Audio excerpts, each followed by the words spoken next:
परसा खेड़ा में मज़ार शरीफ पे इस वक्त कव्वालियाँ हो रही हैं, मेला चल रहा है। मेला बहुत सारे लोगों को पता है, जिन्हें पता नहीं उनको पता होगा, और लड़कों को तो बहुत ही ज़्यादा मालूम है। मेला चल रहा है, मेला वो भी कहाँ, आपको सुनकर हैरत होगी, मज़ार शरीफ पे मेला कहाँ। और ये खाली यहाँ की बात नहीं है, बल्कि बहुत सारे मज़ारों को आजकल मेला ठेला और कव्वाली और गुंडागिर्दी और बेहयाई का जो है जरिया और एक तमाशे की जगह जो है मज़ारों को लोगों ने बना लिया। कौन है ये? अपने आप को कहने वाले हैं सुन्नी, देवबंदी नहीं, वहाबी नहीं, बल्कि कौन है ये? मज़ारों पे तमाशे करने वाले गुंडे, लफंगे, लुच्चे और बेहयाई करने वाले, लड़कियों को तकने वाले, और लोग अपनी जवान लड़कियों को रात के 2-2, 3-3 बजे अपने साथ में घुमाने वाले। और कहा, बाप ने कहा, बेटे ने कहा या भाई ने कहा कि साहब मैं तो कव्वाली देखने चला जाता हूं, तू यहां पर खड़ी हो जा। लड़के उनको तकते हैं। ये कौन है बेहयाई करने वाले मज़ारों पे ऐसा जो है तमाशा करने वाले? या अपने आप को कट्टर बिल्कुल सुन्नी कहने वाले लोग हैं। वो किसी ने बड़ी अच्छी बात कही थी कि अगर मुसलमानों की अमीरी देखना हो तो कव्वालियों में और नाच गानों की महफिलों में चले जाओ, वहाँ 5 का सिक्का 2 का सिक्का, इससे काम नहीं चलता है। वहाँ तो दिखाने के लिए बिल्कुल करारा नोट जो है वहाँ पर दिया जाता है कव्वालों को और बेहयाई करने वालों को। और अगर मुसलमानों की गरीबी देखना हो तो मस्जिद में जुमे के दिन जुमे के डिब्बे में देख लेना, मस्जिद के मुंतज़मीन सिक्के गिनते गिनते भी परेशान हो जाते हैं, गिनती याद नहीं रहती है। हमारी बात आपके समझ में आ रही कि नहीं? मस्जिद में आने के बाद बहुत गरीब, सिक्के इतने होते हैं कि गिनने वाले गिनती भी भूल जाते हैं। लेकिन जहां पर यह दूसरा मामला हो तो वहां पर खाली सिक्का नहीं, बल्कि दिखाने के लिए, आप तो जानते हैं कैसे मनाजिर होते हैं।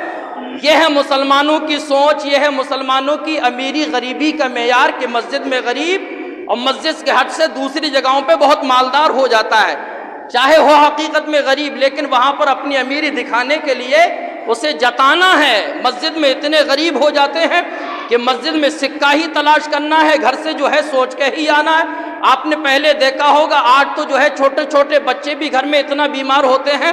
हमारे ज़माने में, बचपन के या आपके ज़माने में, आपके माँ बाप को शायद आपके बचपन के ज़माने में बच्चों के डॉक्टर के पास आपके माँ बाप को शायद 2-4 बार ही ले जाना पड़ा होगा, ज़्यादा दिखाने की ज़रूरत न पड़ी होगी।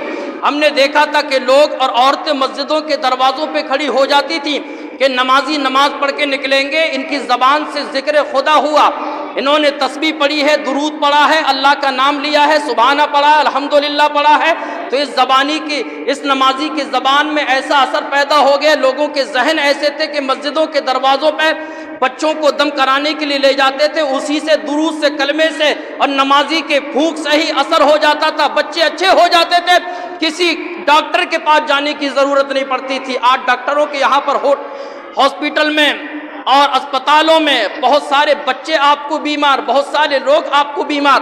पहले का ज़माना ऐसा था, घर मकान तंग थे लेकिन दिल बड़े कुशादा थे। पहले ऐसा होता था कि अगर पड़ोस में सालन भी बनता था तो लोग जो है, अगर थोड़ा बनता था फिर भी जो है सोचते थे कि पड़ोसी के या घर के बराबर में जो रहता है उसको थोड़ा सा दे दिया जाए। मेहमान आता था, उसको अपने ऊपर बोझ महसूस नहीं करते थे, बल्कि अपने आप को मेज़बान बनते हुए और मेहमान के आने पर खुश हुआ करते थे। ये पहले का ज़माना था। पहले के हाल ये थे कि हमने देखा था हमारे गाँव में जुमेरात के दिन मगरिब की नमाज के बाद में फातिहा होती थी। फातिहा होने के बाद उस ज़माने में ये जलेबी का भी इंतज़ाम नहीं था, ये रेवड़ी का भी इंतज़ाम नहीं था, ये खाली जो है या तो रोटी के टुकड़े या फिर बताशे चला करते थे।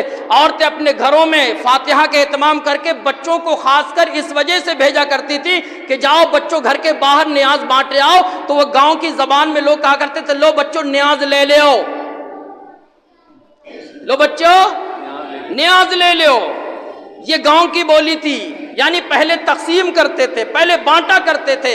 यही तो मेरे नबी ने फरमाया, दावो मर्दाकुम बिस्सदका, लोगों अपने मरीजों का सदक़े के जरिए इलाज करो, यानी खिलाने पिलाने में। अल्लाह के नबी ने फरमाया हर तर जिगर वाले को खिलाने में सवाब है, پہلے لوگ بانٹا کرتے تھے، تقسیم کیا کرتے تھے، اس کی وجہ سے بڑی کشادگی اور برکتیں پیدا ہوتی تھی۔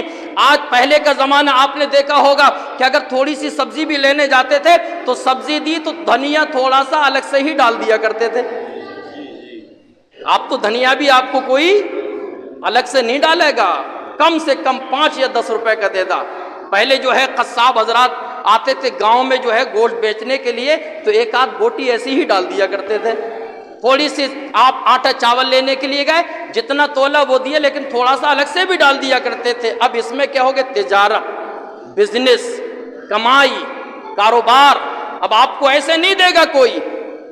آج تو اگر 1 کلو لینا ہے تو پون کلو ہی رہ جائے گا، آدھا کلو لینا ہے تو 400 گرام ہی آپ کو ملے گا، اگر 250 گرام لینا ہے تو 200 گرام ہی آپ جب گھر آ کے تولیں گے۔ ایسا ماحول ہو گیا، یعنی تجارت کرنے لگے لوگ، اب خوشی سے نہیں دیتے۔ پہلے لوگ بانٹا کرتے تھے، تقسیم کیا کرتے تھے، برکتیں ہوتی تھی۔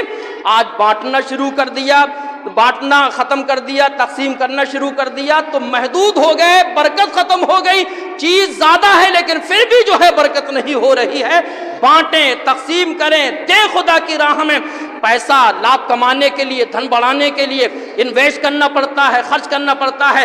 علم آپ خرچ نہیں کریں گے، پڑھنے لکھنے کے بعد ایسے ہی گھر میں بیٹھے رہیں گے، نوکری نہیں کریں گے، اگر آپ کہیں پر ملازمت نہیں کریں گے، کہیں پڑھائیں گے نہیں، تو آپ کی قابلیت وہیں پر محدود ہو جائے گی، آگے قابل نہیں بن پائیں گے۔ جتنا آدمی پڑھتا ہے، پڑھنے کے بعد اور پڑھاتا ہے، علم خرچ کرتا ہے، پڑھائی کے ذریعے دوسروں کو معلومات فراہم کرتا ہے تو اس کی اور ترقی بڑھنے لگتی ہے۔